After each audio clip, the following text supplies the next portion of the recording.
What is up, everybody? Hopefully you guys are doing great as always. Today I'm sharing 3 huge tips that will instantly make you better at chess. If this video is not enough and you want more chess tips, then check out this playlist on the top of the screen where I have a lot of tip videos just for you. Subscribe if you aren't already, and now let's dive into the first tip. The first tip is to watch your back. A lot of times you can gain clues of what your opponent is up to just by the moves they play. Some moves have more to them than just what they seem. If you look at this example on the screen, if you were just an ordinary player and you weren't using this tip, then you might just say, okay, this rook here, it attacks 2 pawns, both protected, so there's nothing to worry about, and maybe you'll just play a move like this, try to redirect the knight. But if you are using this tip that I'm giving you, then you'll see this rook here, why would your opponent do that? There's no real purpose to it. Well, it does free up this spot for your other rook, and having 2 aligned rooks, especially on a file that is facing your king, can cause a lot of harm. So if you figure out that that is what your opponent wants to do, then you could play a move like this to try to defend from any mating possibilities. And now if your opponent tries to double the rooks, you can see that you can even defend with the queen. And just trade a lot of material, which ends up being equal. So you can see that if you use the idea of why would your opponent ever play this move, what is your opponent up to, you figure out what your opponent is actually up to, and you can use that to defend any attacks that might be coming your way. The next tip is to attack in the middle game.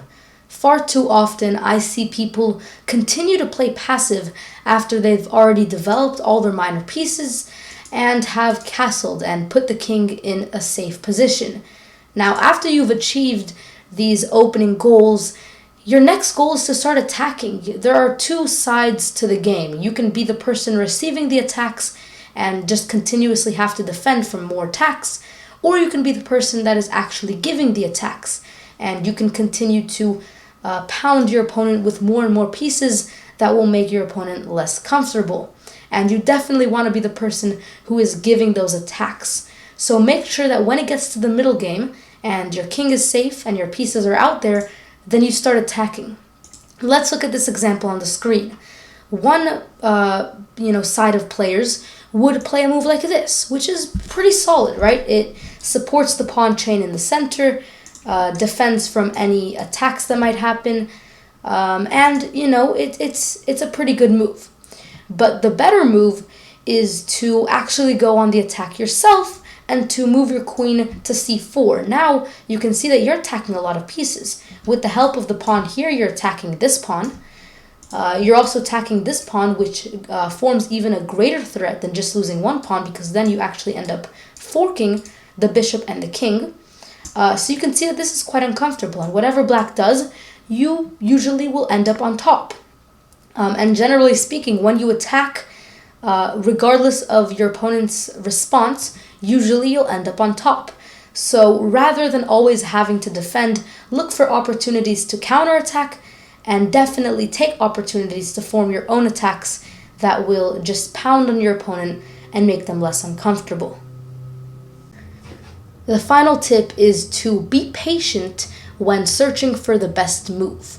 A lot of players, including myself, make the mistake of playing the first good move that they see. So in this example, and by the way, this is an example that I took from another video that I made where I talked about how you can find the best move in complicated situations. So if you're interested in that, I highly recommend you watch it. It will appear right now on the top. But regardless, here a lot of players will quickly make the move queen over here to d7. And you can see that this is a good move, right? You're attacking an undefended pawn. It seems like a pretty good move. You can get your rook involved now. It seems all right. But the problem is, even though this doesn't blunder a piece and it's fairly good, there is a tremendously better move. And the problem with just playing the first good move is that you might be missing out on checkmate possibilities, or even just winning more pieces. So here, if you were to play this move, then you can see that now you're threatening to capture the rook, and in some variations you even win the game. And I do a deeper analysis of this move here in my other video, but this is it's a much better move than this move. And it would only take you 30 more seconds, let's say, to find this move.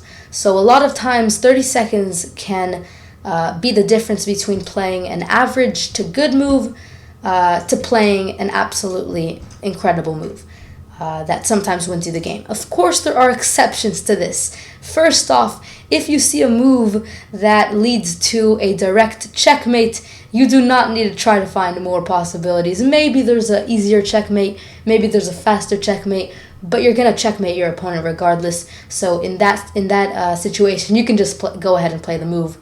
Also, if you're running into time trouble, I don't want you sitting there for an hour just thinking, okay, what's the better move? You just want to go and play a move. And finally, if you were already sitting there for a little longer and you cannot find a move, you do not need to continue sitting there.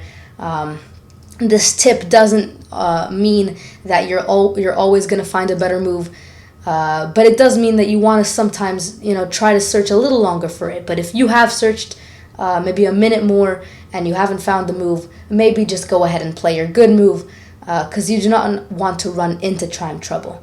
Now, hopefully you found this video useful, you learned something from it. Once again, if you want more tips than these 3 here, then you can check out the playlist that I made about tip videos. Make sure you subscribe if you're new. We're getting so close to 500 subscribers, and I'll see you guys next time.